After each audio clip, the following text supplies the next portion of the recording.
session. And please welcome Ari Palo.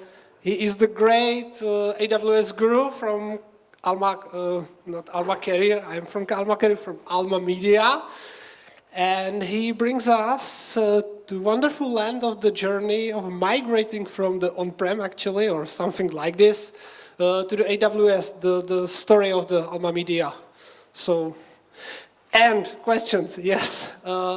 If you have any questions, you can use our Eventi app. You can find the session and put questions there. But also, I will ask you even after the session if you have some questions directly. So, Ari, stage is yours. Thank you.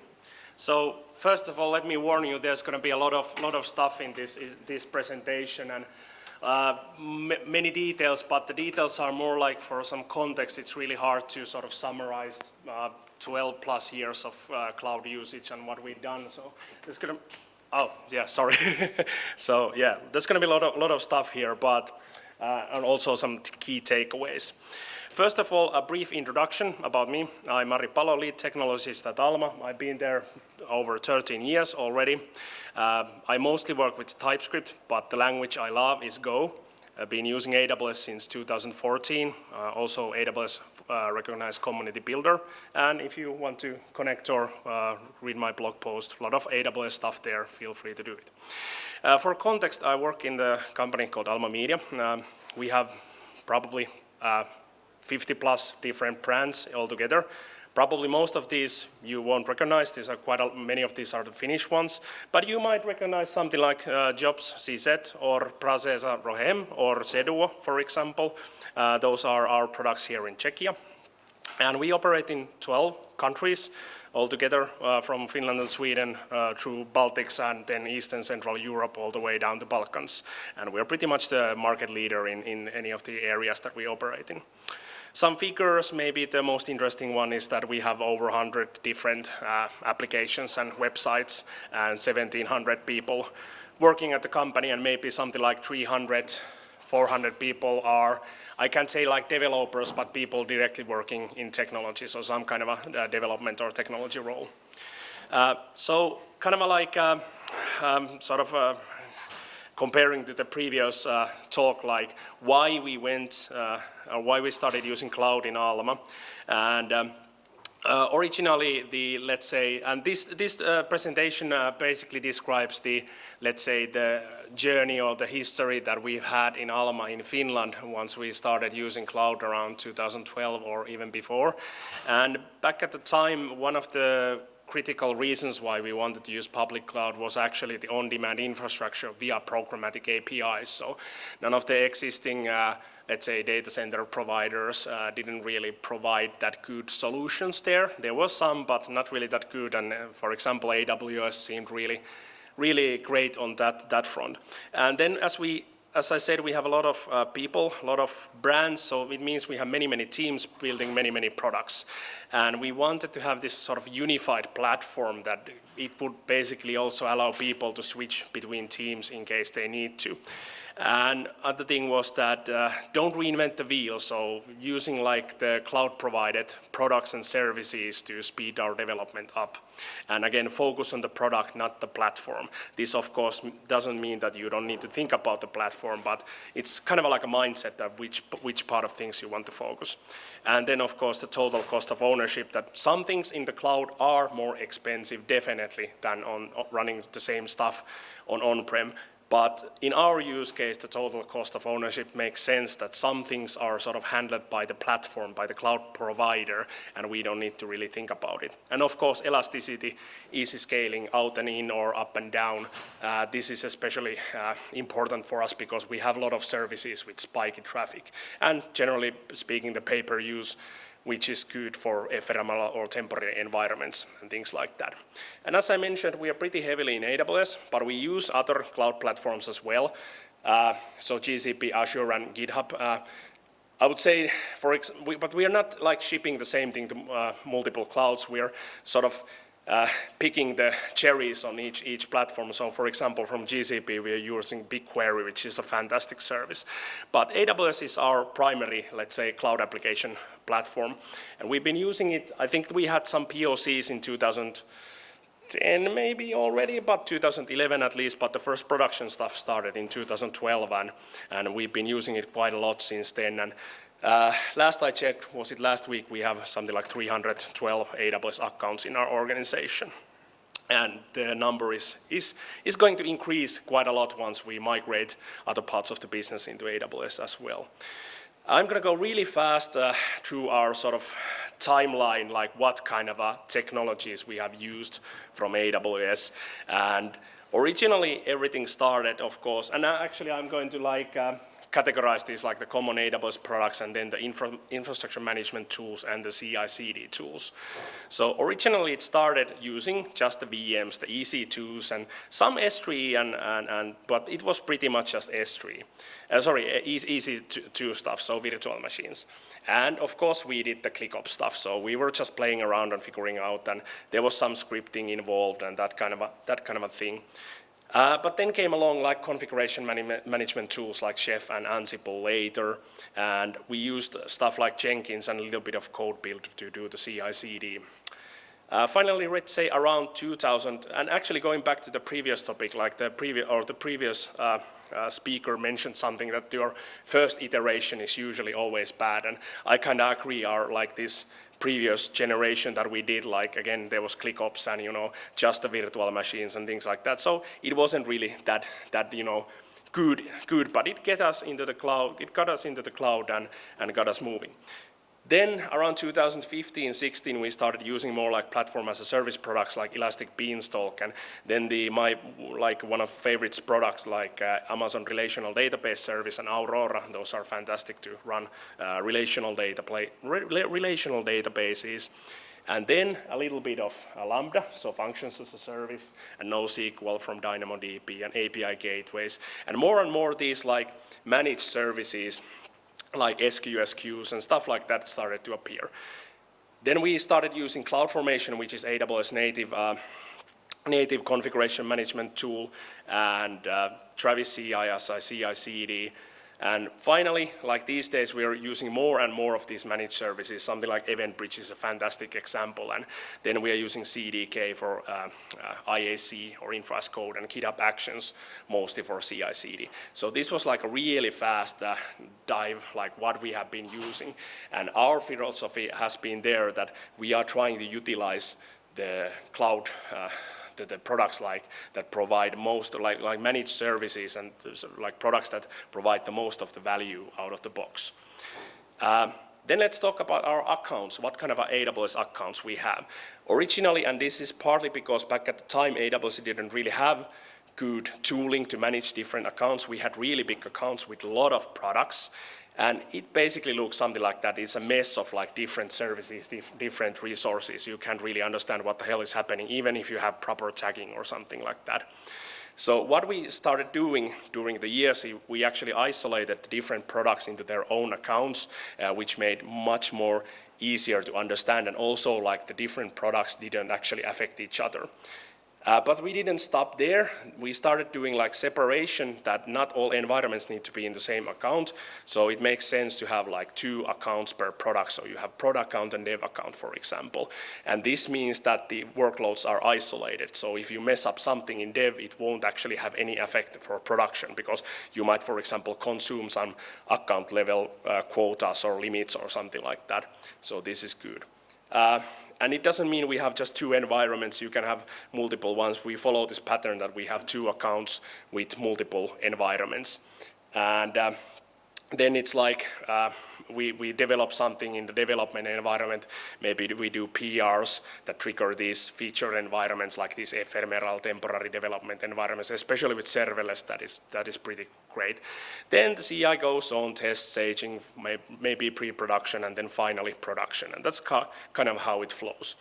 And again, the sort of learning there is to isolate production from the other environments, and also usually have those like dev prod account combinations for a single product or like product family, but like not avoid those really big accounts. That's my key takeaway. So if you're starting now with AWS, like start doing like those like reasonably scoped accounts, like trying to figure out that mess that you have a big account with a lot of different products and million resources, it's painful later. Regarding organizations or how we organize things, we are using AWS Organizations, which is like a wrapper where you can manage your AWS accounts. It has control towers, landing zones, service control policies, backup policies, IAM and SSO related configuration, audit trails, things like that. So far, we have been running only one AWS organization where all our accounts are. But that's actually quite problematic, because if we want to change something, for example, regarding service control policies on the organization level, it kind of means that we are testing in production, and it's quite scary thing to do. I can say that. So what we actually started now doing, that we are creating a new AWS organization with just few accounts. Basically, the point is that our product teams won't ever touch this dev organization, but it's mostly for the, let's say, for the cloud platform team, that they can actually develop the organization-wide implementations there without touching the production, actually. So it gives a lot of peace of mind there. So my sort of suggestion that if you are starting with AWS, if you have been there for some time and you are using AWS organizations, create a dev organization for yourself and try to keep it in sync with the production organization. Then, and also one thing that you can use and you should use infra as code and automation to manage also the AWS organizations, and that becomes important, especially when you have multiple organizations. I don't really care what kind of infrastructure as code tooling you are using, but I think it's important that you use infrastructure as code. So if it's Terraform, if it's serverless framework, if it's Wing, if it's CloudFormation's serverless application model, CDK, whatever, just use something. Don't do ClickOps. That's like that's a road to big problems in the later. We have been using CloudFormation for quite some time, I think from 2015, something like that, or maybe even earlier. And if you don't know, CloudFormation is a way to define these templates, for example in YAML, that define in a declarative way your cloud resources. And this is called a template, and then you take the template and pass it along to the CloudFormation service, which will then actually deploy your cloud resources. In this case, it created an S3 bucket.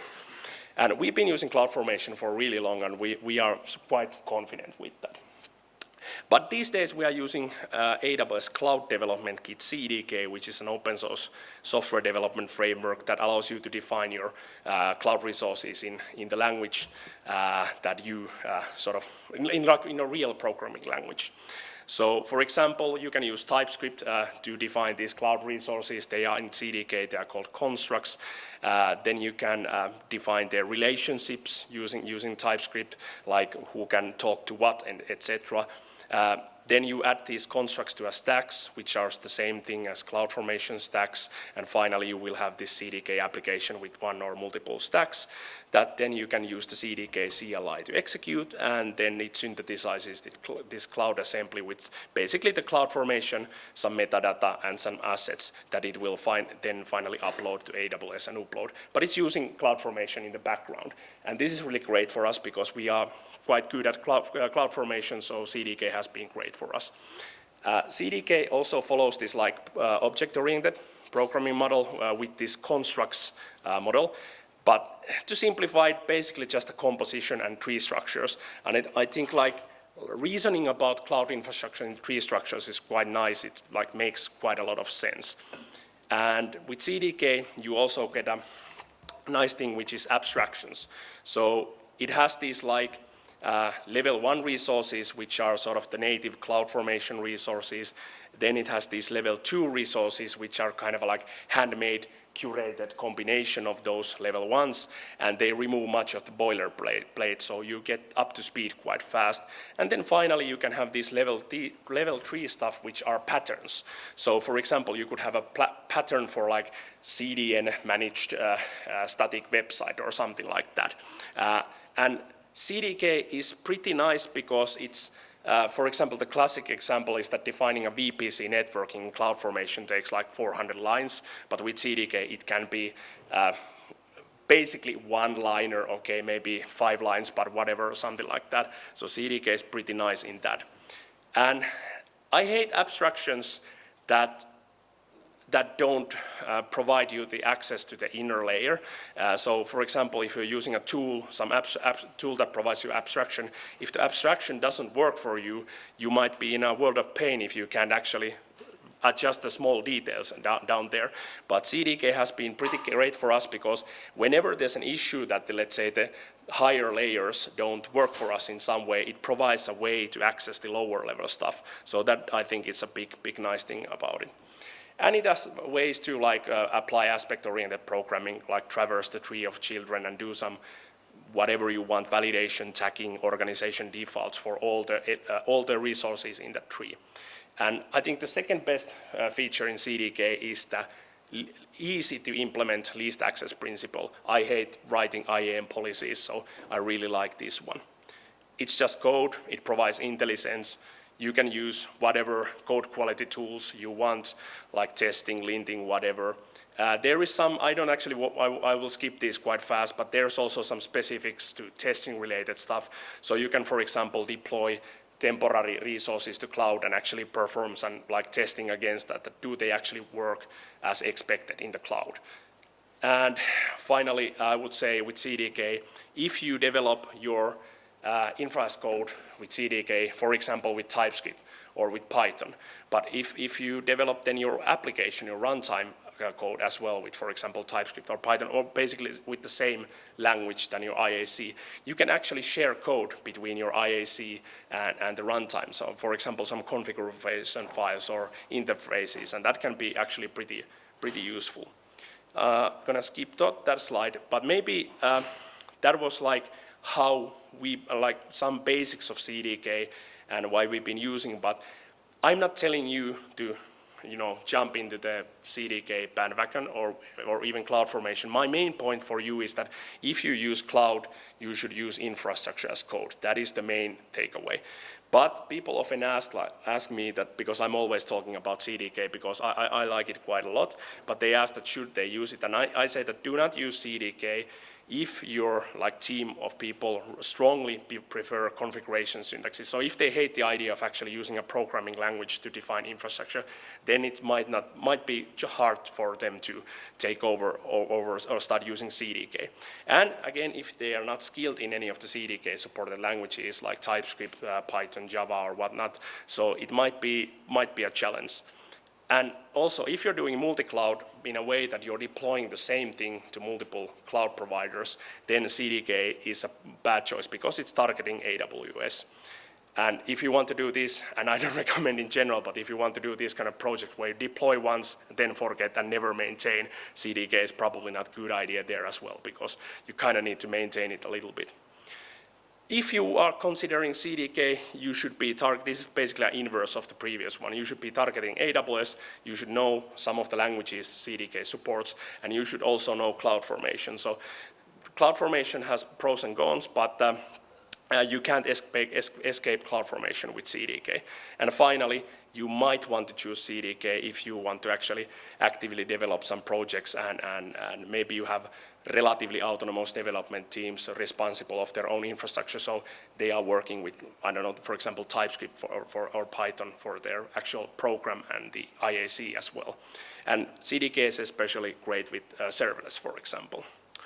So learnings always use IAC. That I would say is the infra as code. That is the pretty important one. Then I have a few random patterns that we've been really liking throughout the years. So first one is cron jobs.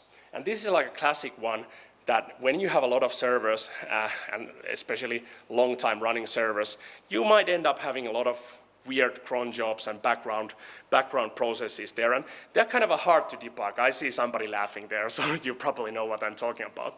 So in AWS environment, we really like this, that we can make these, for example, these cron jobs really visible. So we are using EventBridge, which is a fantastic service, and it's basically we can like defines these scheduled events there, and those can then run Lambda functions as a code, or even do step function state machines. So this is a really nice way to make these like sort of hidden processes quite more visible and easier to debug. Then an example of one of our actual products, or like an integration, is that we have this customer identity platform, basically Auth0, and then we had our legacy subscription system, basically providing information what products the people have access to and that kind of thing. It was running in EC2, nothing wrong with EC2, but the system itself wasn't meant for really high scale. So if somebody purchased a product, it updated the subscription system, and then later the same website queried our identity platform that, hey, what kind of access does this user have? And then in the background, the identity platform asked the subscription system. But this didn't really scale because the subscription system wasn't originally designed for that, and there was other reasons. What we ended up doing is that instead, when the website is talking to or sending a new update subscription status request to the subscription system, that subscription system will then fire an event which will be read by another service.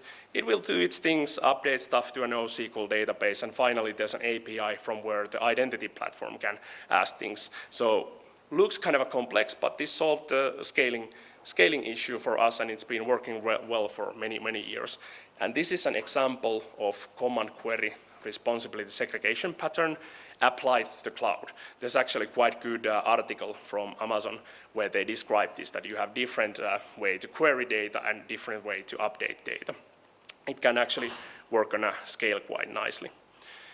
Other example is the context for this doesn't matter, but basically we had an API and we already had AWS Lambda, which is a functions as a service product. But we had this monolithic Lambda. It was doing a million things. It had a lot of integrations. So that can be also challenging. So what we've done these last few years is we're trying to refactor these kind of setups. And it doesn't have to be even Lambda. It can be a container or whatnot, but it's like monolithic thing that is doing a lot of stuff, like even for one request. Like one request comes in and is doing a lot of things. So we have actually started using step function state machines in AWS, which allows this explicit workflow that things are happening. And this is actually a screenshot of one state machine we have. You can sort of visually even debug, and it's really easy to understand. It's making the state changes really explicit. Gonna skip that. I talked quite a lot about Lambda, and generally speaking, I would say that we've been using now AWS 12 years, and we've been using serverless from 2016, or serverless products. And we are really falling in love with serverless, but with serverless, I don't just mean functions as a service, so like Lambda and things like that. I mean any serverless product. For example, my favorite serverless product is Amazon S3, which is the object storage. But there's others, like EventBridge is fantastic. But that being said, we use quite a lot of Lambda. So I think on a monthly basis, we have at least 1.5 billion Lambda invocations in our environments.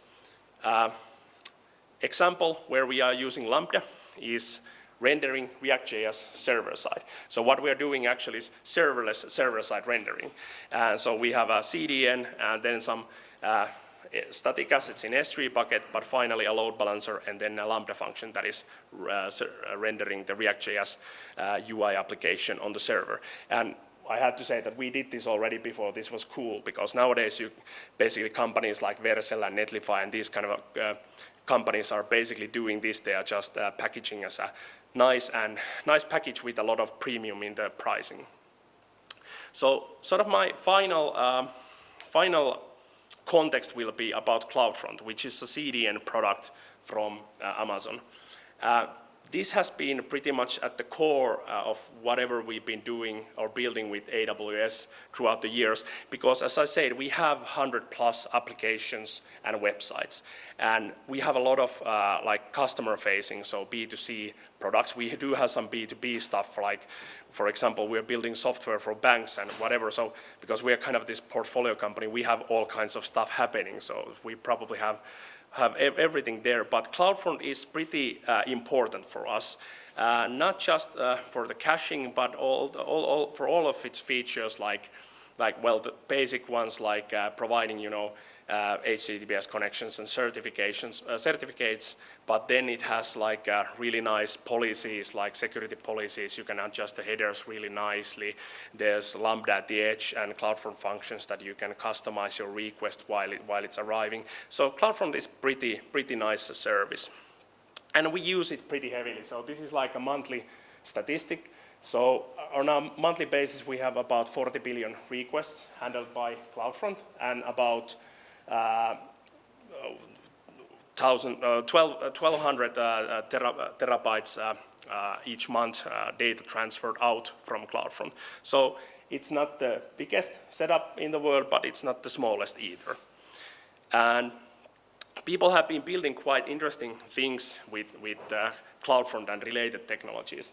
So again, talking about React.js server-side rendering, this is quite common in our company, that we have, it can be Lambda, it can be containers in ECS or whatever, but some compute is doing a server-side rendering for React. But what happens if there's a DDoS? And we get those quite a lot. Of course, we have web application firewalls, we have AWS Shield, which is kind of a DDoS protection, but still it means there's a lot of traffic going on to the compute that is handling the server-side rendering. So a couple of our teams have actually built quite a nice implementation that whenever they detect a DDoS, they can actually click this like DDoS switch that they have, that they're actually dropping out the server-side rendering altogether, and then they're just serving the client-side stuff from the S3. And this means that they are not wasting any compute resources while the DDoS is happening. So that's one pretty random but pretty nice pattern that we are doing with CloudFront. Again, let's imagine this, that we have CloudFront, a CDN, and then some compute behind it, and a user is calling it. There's one thing that quite many people don't think about with CloudFront is that if you have, for example, your compute available as app.example.org or example.com, and then the CloudFront is like example.com. So what if somebody actually figures out that your compute is directly accessible through the app.example.com subdomain? So they could actually circumvent your CloudFront or your CDN and basically kill your service if they so want.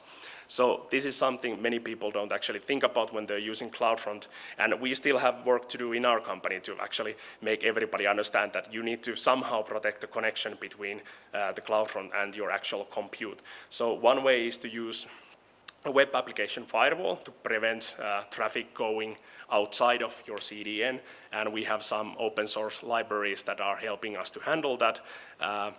But yeah, WAF is one of the ways to solve that. But just something to keep in mind that if you want to use CDN there. Again, this same scenario, you have CloudFront and some compute. How CloudFront works, and pretty much every CDN on the planet, they work in that way that they have actually physical locations around the planet. In Amazon speak, they talk about points of presence or POPs. And they have these POPs all around. So for example, they have one POP in Prague, for example. But then they also have these regional edge caches. They have ones in Frankfurt and London and somewhere else. And it means that whenever you have traffic coming from different places of the globe, the route to your actual compute can vary quite a lot. And this doesn't mean that there's always one source of traffic for your compute. It means that there actually can be multiple places where the traffic comes from, and multiple places that either have your content cached or don't have. And this can be sometimes problematic, like there can be people or requests coming in from multiple places because not all of those places don't have the cached content. So there is a way to solve this by using something called origin shielding. It's a feature in CloudFront, but it's just a simple little trick that forces all traffic go to one central location, one central cache location. For example, you could say that the traffic must go through Frankfurt or London or whatnot. And the benefit of that, again, is that there's a higher chance that the content will be available from cache and it won't consume your compute. And this is quite easy to enable through IAC like CDK. It's just 2 lines of configuration.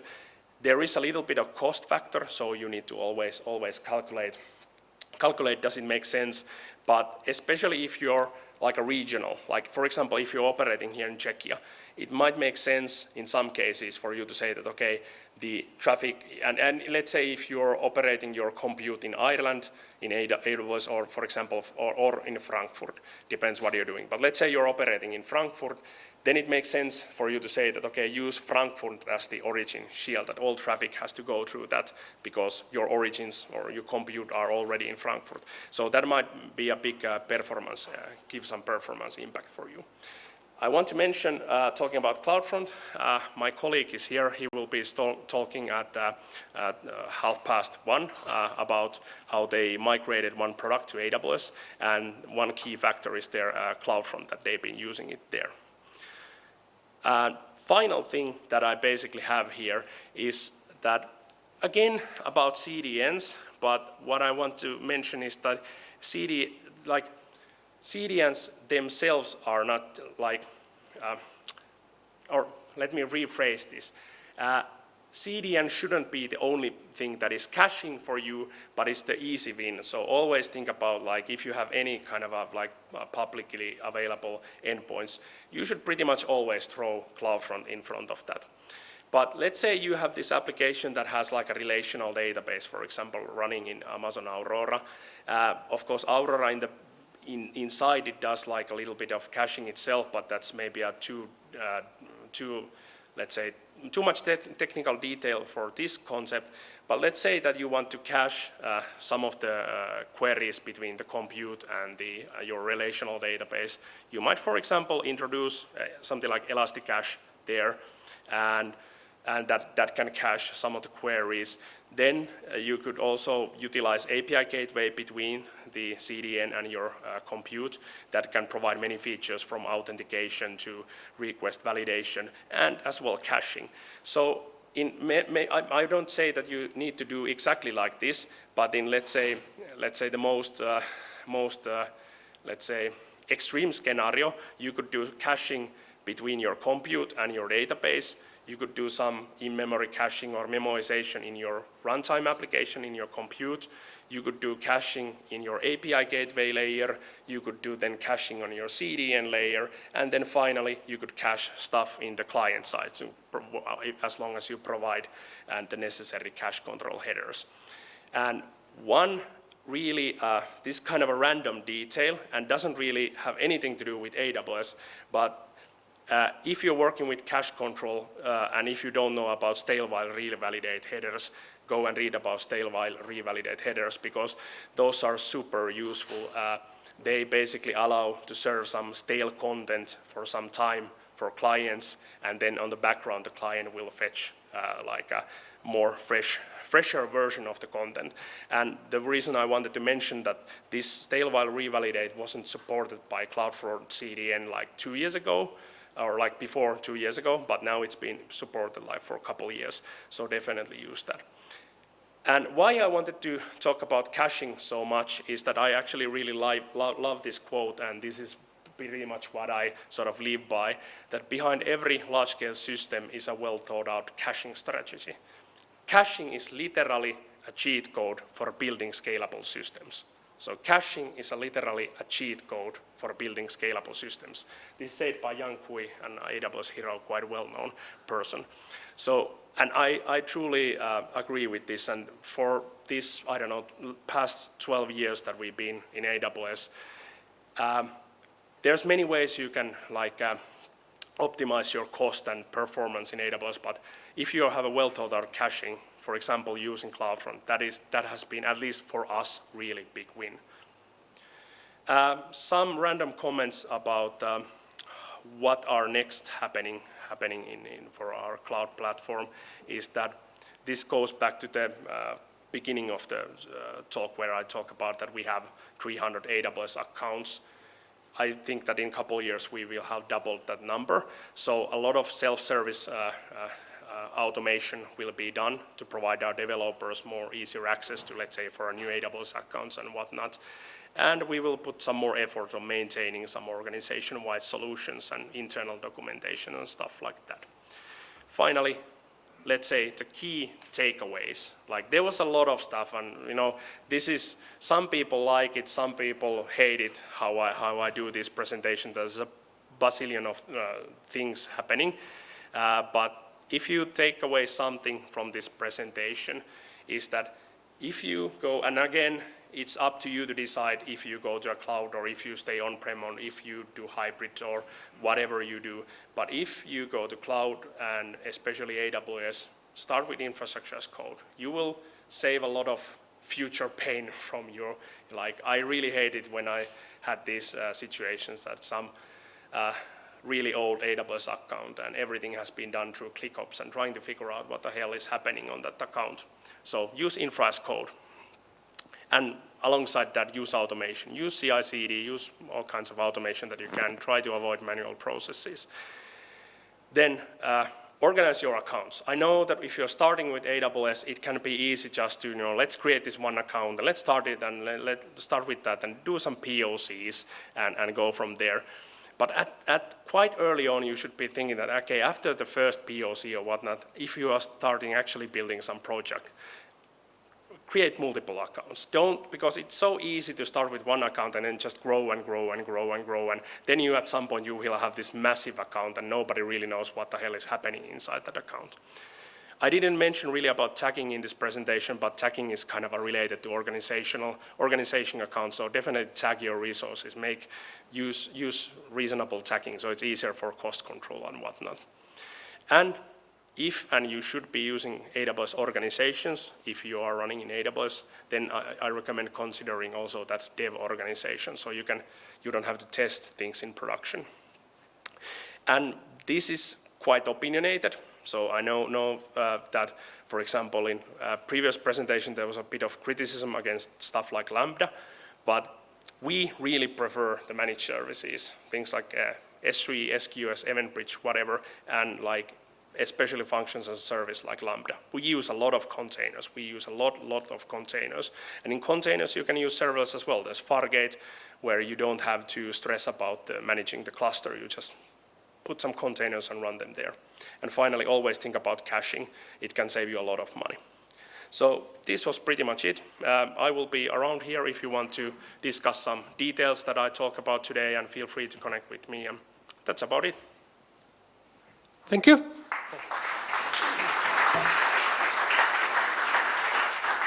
Actually, we have questions in the MT. So, first question. Why CloudFormation and not the Terraform or TerraGrant? Well, again, sorry. Again, I think it started like quite early when we went to CloudFormation, and probably back at the time there wasn't like too explicit decision made. It was just something provided by the platform and it made sense and people started using.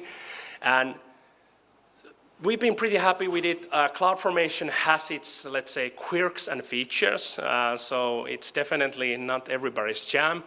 But because, as I said, we are building things that target AWS. We are not building things that we are targeting all the cloud platforms. So that's why it makes sense to just use CloudFormation for us. But it's nice you don't have to deal with the state backends, and the state is sort of handled by the CloudFormation service. And yeah. Okay. In a multi-cloud setup, how do you send the data between cloud providers? Asking mainly because paid off the egress traffic.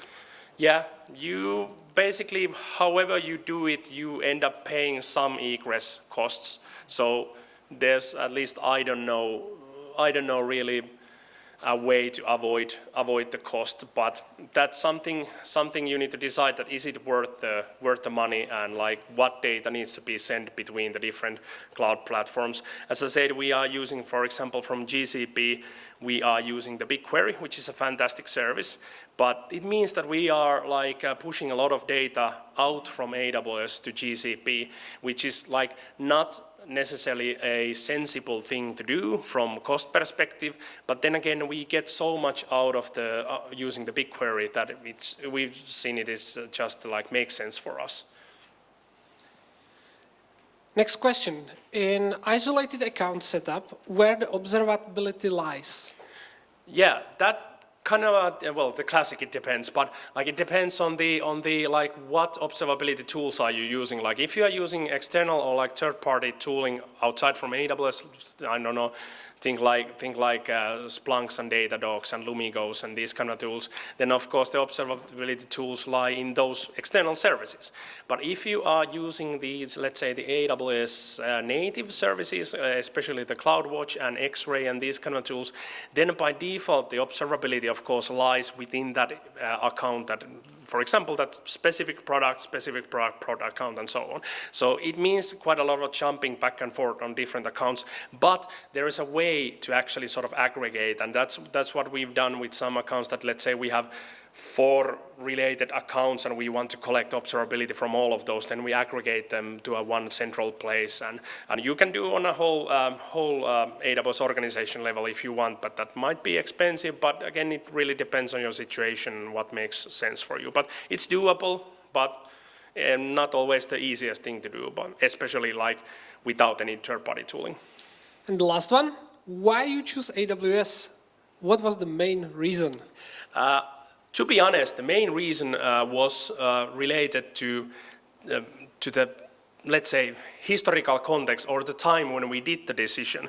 So we started moving towards cloud, or like thinking about moving towards cloud in, let's say, 2010 or something, earliest actually, and then more in 2000. So more in 2011. So in 2011, the situation was a bit different than it's today.